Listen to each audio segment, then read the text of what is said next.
Son las 8 de la mañana, las 7 en Canarias.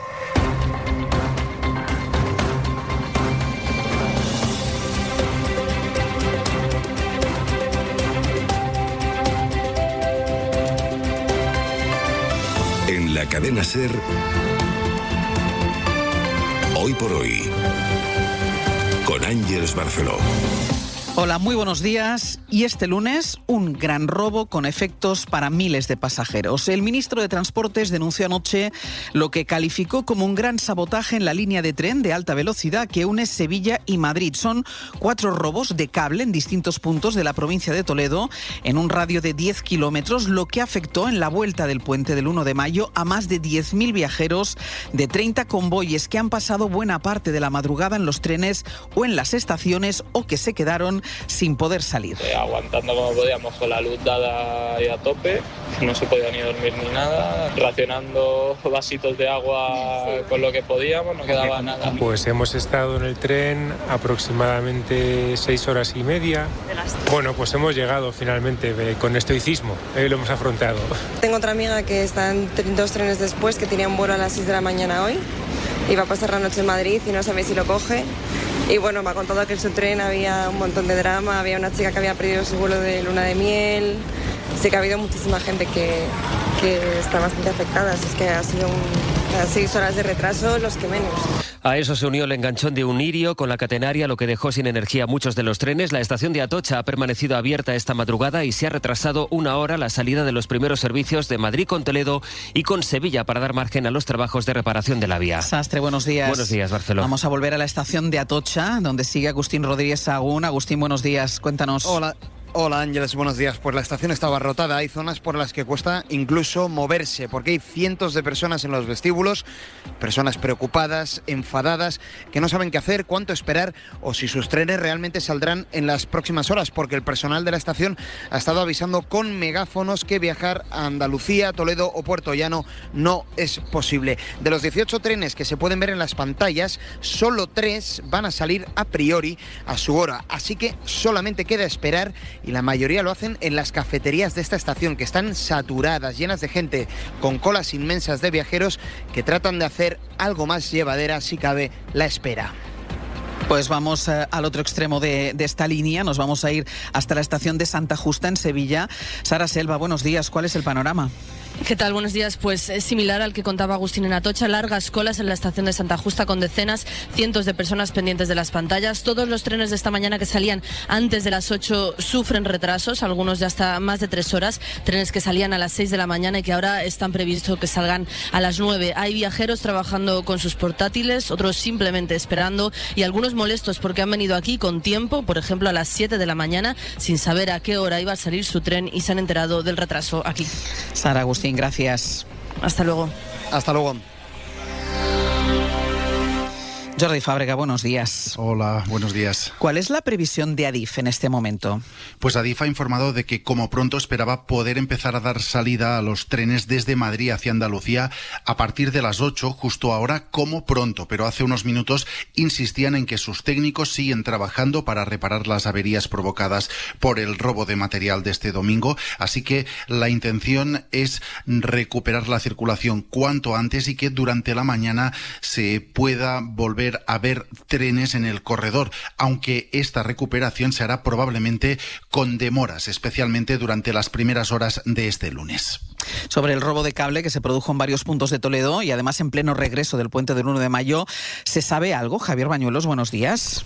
¿Qué tal? Buenos días. Bueno, pues sabemos que la Guardia Civil, en concreto la unidad de la Policía Judicial y el equipo Roca de lucha contra el robo en el campo, investigan ya la zona, analizan ya esos 4 puntos de la provincia de Toledo en los que se robaron varios tramos de cable de cobre entre los municipios de Los Llévenes y Manzaneque. Anoche poco se pudo hacer, nos dicen, por la poca visibilidad que dificultó bastante la inspección ocular, que ahora sí se está haciendo de forma más efectiva. Se ha activado ya, Ángels, el plan permanente de respuesta de actividades ilícitas relacionadas con el cobre, que depende del Ministerio del Interior. La clave ahora, nos dicen, es rastrear las cámaras de seguridad para comprobar si alguna furgoneta o varias escaparon de la zona con el cable troceado en su interior. Maño, lo seguimos pendientes de esta investigación. Gracias. Un abrazo. Un grave sabotaje, por citar las palabras que tuiteaba anoche el ministro Óscar Puente, justo en la semana de la Feria de Abril y en la vuelta de este puente del 1 de mayo, una semana después, además del apagón que dejó sin energía la península ibérica. Apagón que va a seguir centrando también la actualidad política de esta semana que está empezando. De él hablará Pedro Sánchez el miércoles en el Congreso y está por ver qué pasa con el decreto que se tiene que votar esta semana para hacer frente a los aranceles de Trump. El PP condicionó su voto a que el Gobierno apoye a las nucleares. Una semana después seguimos sin saber la causa exacta del apagón. Hoy la ministra de Transición Ecológica se reunirá con su homólogo francés, Jordi, con quien podrá hablar de la interconexión. Sí, porque hay que recordar que España lleva años reclamando a Francia y a la Unión Europea que desbloquee los proyectos de interconexión eléctrica de España con Francia que podrían haber mitigado situaciones como la del lunes pasado. Hay que recordar que ahora mismo el nivel de interconexión entre España y Francia no llega al 3% y que la recomendación europea es que fuera del 15%. De ello pueden hablar en esta reunión telemática esta misma mañana los ministros de Energía de los dos países, reunión que se ha convocado para hablar de las causas del apagón del pasado lunes que siguen bajo investigación y sin que el Gobierno a día de hoy descarte ninguna hipótesis. Hoy también se vuelve a reunir el Comité de Investigación en la sede de Red Eléctrica y también la Comisión de Competencia, que es la que vela por el funcionamiento del mercado eléctrico. Jordi, gracias. Hasta luego. Decíamos que el apagón va a estar muy presente en el pleno de esta semana, en el que se tiene que convalidar el decreto del Gobierno con las medidas contra los aranceles de Trump. Pues ese decreto por el que se llegó a obrar el milagro. O por lo menos lo parecía. El PSOE y el PP avanzaban en la negociación, aunque ahora discrepan por el debate entre renovables y nucleares a raíz del gran fallo de suministro. Y no está claro que el Gobierno vaya a tener los apoyos esta semana para sacar adelante ese decreto, porque también esta semana defenderá el aumento del gasto en defensa, de lo que discrepa Podemos. Guillermo Lerma, buenos días. ¿Qué tal? Buenos días. Empieza pues una semana de negociaciones frenéticas para el Gobierno. Contrarreloj, el Gobierno busca apoyos para el decreto antiaranceles y explicaciones a ese apagón. Esta semana la oposición va a exigir al presidente más respuestas sobre ese cero eléctrico, aunque en su equipo rebajan las expectativas de la comparecencia, asegurando que los técnicos tardarán meses en analizar todos los datos sobre lo sucedido. En el Ejecutivo creen, eso sí, que no tienen ninguna responsabilidad política que asumir. Recuerdan que el sistema está gestionado íntegramente por operadores privados, aunque Red Eléctrica cuente con una participación pública importante. En la Moncloa se protegen así de la ofensiva de la oposición, que ha encontrado en el apagón un nuevo argumento para negar su apoyo a las medidas con las que el Gobierno quiere hacer frente a la crisis arancelaria, medidas que hasta ahora están en el aire y que dependen de un voto a favor de Podemos o de la abstención del PP. Guille, gracias. Hasta luego. El debate pues sobre los aranceles y sobre el gasto en defensa va a planear sobre la política nacional y la europea, que va a asistir mañana, si todo va según lo previsto, a la proclamación del nuevo canciller en Alemania en la primera sesión del Bundestag desde que los servicios de inteligencia de ese país calificaran como extremista a AfD. Y que asiste también Europa en la mañana de este lunes a la victoria del candidato ultra en Rumanía. Vamos enseguida con eso, con la situación política europea en la semana en la que empezará en Roma el cónclave para elegir al nuevo Papa. Pero antes les queremos avanzar los detalles de una información que tiene que ver precisamente con la memoria europea. La Fiscalía Española va a investigar el papel que tuvo el franquismo en el asesinato de más de 4.400 españoles en los campos de exterminio nazis. La gran mayoría fueron exterminados en el campo de Mauthausen, de cuya liberación se cumplen hoy 80 años. Es una información de Miguel Ángel Campos. La fiscal de Memoria Democrática, Dolores Delgado, presenta hoy el decreto de diligencias de investigación penal para averiguar el papel del franquismo en el asesinato de estos españoles que huyeron a Francia tras la Guerra Civil y cayeron en las garras de los nazis en 1940. Hasta la fecha, más allá del trabajo de víctimas, colectivos de memoria e historiadores, nadie ha investigado y nunca de forma oficial si existió una relación entre el franquismo y estos asesinatos, si tal y como apuntan documentos de la época, el papel de las autoridades franquistas no se limitó a mirar hacia otro lado, sino que alentó la ejecución de disidentes políticos en colaboración con los nazis en Mauthausen y otros campos, en lo que para la Fiscalía representa una grave violación de derechos humanos, asesinatos y desapariciones forzadas en el contexto de crímenes contra la humanidad. Al haber prescrito la mayor parte de delitos y fallecido tanto víctimas como verdugos, hay pocos visos de que prospere una investigación penal, pero sí civil, en la que, tal y como obliga la Ley de Memoria Democrática, los descendientes de víctimas obtengan verdad y reparación y sepan por qué y si las autoridades franquistas participaron en los casi 5.000 asesinatos y en qué grado. Soy Carlos Arguiñano. Si quieres un nuevo rico, aprovecha estas ofertas. Ahora en Lidl 1 kilo de tomate rama por 1,49, ahorras un 34%. Y con Lidl Plus 5 escalopines de salmón por 5,59, ahorras un 20%. No aplicable en Canarias. Lidl, marca la diferencia. Un motero nace para llevar siempre una chupa de cuero. Un mutuero hace lo mismo, pero por menos dinero. Porque motero naces, pero mutuero te haces. Vente a la Mutua con tu seguro de moto. Te bajamos su precio sea cual sea. Llama al 91 555 5555. 91 555 5555. Hazte mutuero. Condiciones en Mutua.es. Buenas. Recuerda que hoy viene mi madre a comer. Pasa por el Corte Inglés y compra pescado fresco, que le gusta mucho. Y así igual luego se queda con los niños. Y tú y yo nos vamos al cine. La lubina salvaje le encanta. O una merluza del norte, pero que te la preparen en rodajitas para hacerla al horno. Supercor, Hipercor y Supermercado El Corte Inglés. ¿Qué necesitas hoy? En tienda web y app. Con la nueva gama de vehículos para profesionales de Peugeot, estamos listos para ayudarte a llevar lo más importante, tu negocio. Por eso en los días Peugeot Profesional disfrutarás de condiciones especiales en toda la gama. Aprovecha del 1 al 18 de mayo para dar energía a tu negocio. Consulta tu oferta en peugeot.es. En la cadena SER, Hoy por Hoy, con Ángeles Barceló. Rezultat excepcional. Es el candidato que ha ganado la primera vuelta de las elecciones en Rumanía, elecciones que la justicia de ese país mandó repetir por la injerencia y la ayuda rusa. Ganador Simion, a quien escuchamos, tiene 38 años, es el candidato de extrema derecha más afín al anterior aspirante, a Georgescu, que se presentó en esas elecciones anuladas y que tenía el respaldo de Moscú. El nuevo vencedor, ultranacionalista, homófobo, que se dice seguidor también de Donald Trump, ha doblado en votos al segundo partido. En 2 semanas, Rumanía celebrará la segunda vuelta. Sobre el futuro de Europa se pregunta la encuesta que esta mañana publicamos en la cadena SER y El País. Pablo Morán, buenos días. Hola Ángeles, buenos días. Y que advierte de que la mayoría de los españoles sigue confiando en la Unión Europea, aunque más de la mitad no la ven cohesionada para resolver los grandes retos y capaz de poder resolverlos. El europeísmo en España es de notable, de 7,4 en una escala de 0 a 10, y la mayoría confía más en la Unión que en sus países para afrontar los retos globales, pero a su vez surge de esta encuesta esa llamada de atención. Cerca del 56% considera que la Unión está poco o nada cohesionada para afrontar esos desafíos internacionales y casi un 59% cree que es poco o nada competente para resolverlos. Pregunta la encuesta de 40DB en qué debería invertir más la Unión Europea, y Defensa ocupa el último lugar en la lista. Por delante y en primer lugar está vivienda, junto a la tecnología y también la industria, para depender menos de otros países, especialmente en el actual contexto de la guerra arancelaria de Trump. El electorado de Vox y Se acabó la fiesta son los más reacios a imponer aranceles a productos norteamericanos y también a buscar aliados alternativos, especialmente si hablamos de Asia o de África. En El Abierto seguimos, Pablo, gracias. Hasta ahora. Esa encuesta de hoy tiene también barómetro con intención de voto que recoge una subida del Partido Popular. Está el PP cerca del 34% de los votos, amplía su ventaja a casi 5 puntos sobre el PSOE. Cae 7 décimas Vox y el PP reduce a la mitad la fuga de votantes al partido de Abascal. Los socialistas pierden 2 décimas, están por debajo del 30%. Sumar y Podemos no experimentan muchos cambios. Buena parte del futuro de Europa pasa por lo que suceda mañana en el Bundestag alemán, que prevé votar al conservador Friedrich Merz como su nuevo canciller. Y que va a tener sobre la mesa Merz la gran pregunta de ¿qué va a hacer? ¿Qué pasa en Alemania a partir de ahora con AfD? El que ha quedado como primer partido de la oposición después de esa alianza entre conservadores y socialdemócratas para formar gobierno en Berlín. El partido al que votaron 10 millones de alemanes y que, según sus servicios de inteligencia, es incompatible con el orden democrático del país. Berlín, Carmen Viñas.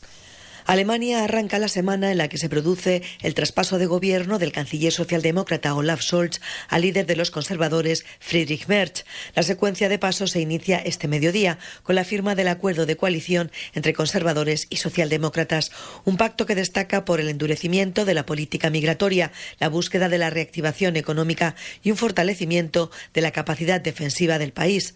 El cambio de gobierno llega después de que los servicios secretos catalogasen al principal partido de la oposición, Alternativa para Alemania, como de extrema derecha, algo que ha enfadado al gobierno de Trump, que defiende al partido ultra hasta el punto de poner en duda que Alemania sea una democracia. La diplomacia germana responde que la decisión es resultado de una investigación exhaustiva, independiente, y que la última palabra la tendrán los tribunales. El futuro canciller Merz guarda un prudente silencio. Trump se enfada con Alemania por considerar a AfD como un partido de extrema derecha, mientras Trump ha enfadado incluso a los cardenales que le eran más próximos por esa foto foto creada con inteligencia artificial en la que se le ve a él mismo, a Trump, como si fuera el Papa, foto que han difundido no solo él, también el perfil oficial de la Casa Blanca en las redes sociales. Es la manera de hacerse notar del presidente de los Estados Unidos en los días en los que Roma se está preparando para el cónclave del que va a salir el nuevo Papa y que empieza pasado mañana. No parece de momento que vaya a ser un cónclave corto, Joan Solés. Tras los 9 días de luto de la jerarquía eclesiástica y de la curia romana por la muerte del Papa Francisco, y a 2 días y medio del inicio del cónclave, los 133 cardenales electores no han concluido sus discusiones sobre las prioridades de la Iglesia y mucho menos, al parecer, sobre el perfil del próximo pontífice. Precisamente por ello, este lunes habrá doble congregación general por la mañana y por la tarde. El disenso radica en la posición, por no llamar la intransigencia, de los cardenales conservadores empeñados en requerir una Iglesia de emergencia en una situación de emergencia. Así se ha expresado este domingo el ultraconservador Erdo, primado de Hungría. El nuevo Papa deberá cumplir su misión en una fase dramática de la historia de la humanidad. A propósito de la imagen del presidente de los Estados Unidos, Trump, el cardenal emérito de Nueva York, Dolan, ha afirmado aquí en Roma que Trump no tuvo una buena idea y, como dicen en Italia, ha hecho una bruta figura. Páramo, buenos días. Hola, ¿qué tal? Buenos días. Mira, en el Minuto del Ahorro de hoy te vamos a contar cómo ahorrar sin complicaciones. Con el plan ahorro automático de Iberdrola no tendrás que preocuparte por nada. Tu plan de luz identificará automáticamente los 2 días de mayor consumo en tu semana y les aplicará un 50% de descuento. Así ahorrarás justo cuando más lo necesites. Si quieres empezar a ahorrar fácilmente, infórmate en iberdrola.es. Iberdrola, por ti y por el planeta. Empresa colaboradora con el programa Universo Mujer. Yastel, dígame. Oiga, llamaba por la Smart TV. ¿La Smart TV gratis? Sí, y es de las grandes, ¿no? Claro, gratis, grande y de Xiaomi. Y encima de Xiaomi, pues ¿sabes qué te digo? ¿Qué? Que tú sí que eres grande. Vente a Yastel, que con fibra 1 GB y móvil te llevas una Smart TV Xiaomi de 43 pulgadas gratis. 1, 5, 6, 7. ¿Te falla la memoria? Toma The Memory Senior. The Memory contiene DHA que contribuye al buen funcionamiento del cerebro. Recuerda, The Memory Senior, de Pharma OTC. Con Don Simón llega el verano. Tinto de verano, Don Simón. Bébete el verano, qué calor. Tinto de verano, Don Simón. Qué refrescante, qué sabor. Es tu momento, Don Simón. Hoy por hoy, Ángeles Barceló. Hace unos meses el Poder Judicial abrió un expediente al juez de la Audiencia Nacional, Eloy Velasco, por decir que Irene Montero no les iba a explicar a los jueces lo que era el consentimiento desde su cajero del Mercadona. Esta mañana les podemos contar que el instructor de ese expediente propone que se archive porque cree que lo que dijo Eloy Velasco, que también cuestionó la legitimidad del Gobierno, se enmarca en la libertad de expresión. Pedro Jiménez. El promotor de la acción disciplinaria del Poder Judicial propone archivar la investigación abierta al juez de la Audiencia Nacional, Eloy Velasco, por estas palabras sobre Irene Montero en una conferencia que impartió en Barcelona el pasado mes de noviembre. De repente se creyeron que estaban enseñándonos el mundo a cambiar, nos intentaron explicar qué es consentir a un jurista, que llevamos desde el derecho romano sabiendo lo que es el consentimiento y 1000 cosas que nunca aprenderá Irene Montero desde su cajero de Mercadona y nos podrá dar clases a los demás. Sostiene que estas palabras se encuadran en la libertad de expresión del juez, que se produjeron en el ámbito privado de una conferencia a la que acudió en calidad de jurista y no de magistrado de la Audiencia Nacional. Será la comisión permanente del órgano de gobierno de los jueces la que tenga que validar el próximo martes este archivo. Por el contrario, pedirle al promotor que reabra la investigación. Y empiezan los exámenes PISA en los que España se juega a mantener la media de la OCDE que alcanzó en la última evaluación. Laura Gutiérrez. En la anterior prueba, España por primera vez consiguió situarse en la media de los países de la OCDE y la Unión Europea, que empeoraron resultados después de la pandemia, y en esta ocasión, según Ismael Sanz, doctor en Economía Aplicada, se espera una mejora global. Lo esperable es que la OCDE y la Unión Europea se recuperen de los resultados malos que tuvieron en PISA 2022, que España también se recupere. Sanz destaca también la oportunidad de este informe PISA para evaluar a los sistemas bilingües de algunas comunidades. Pues es interesante evaluar el rendimiento y si está dando resultados esa apuesta por los programas bilingües de muchas comunidades autónomas. También se evalúa la competencia digital, que para Educo es uno de los factores de segregación educativa. Macarena Céspedes. Este nuevo dominio nos debería dar pistas sobre esa alfabetización digital según los niveles socioeconómicos y sobre cuánto afecta el acompañamiento que tienen los alumnos y las alumnas en sus familias. 1 millar de centros de todo el país han empezado a afrontar ya este examen, cuyos resultados se conocerán a finales del 2026. Y en 10 minutos el abierto. Y con Antón Losada, Estefanía Molina y Josep Ramoneda. 8:20 de la mañana, 7:20 en Canarias.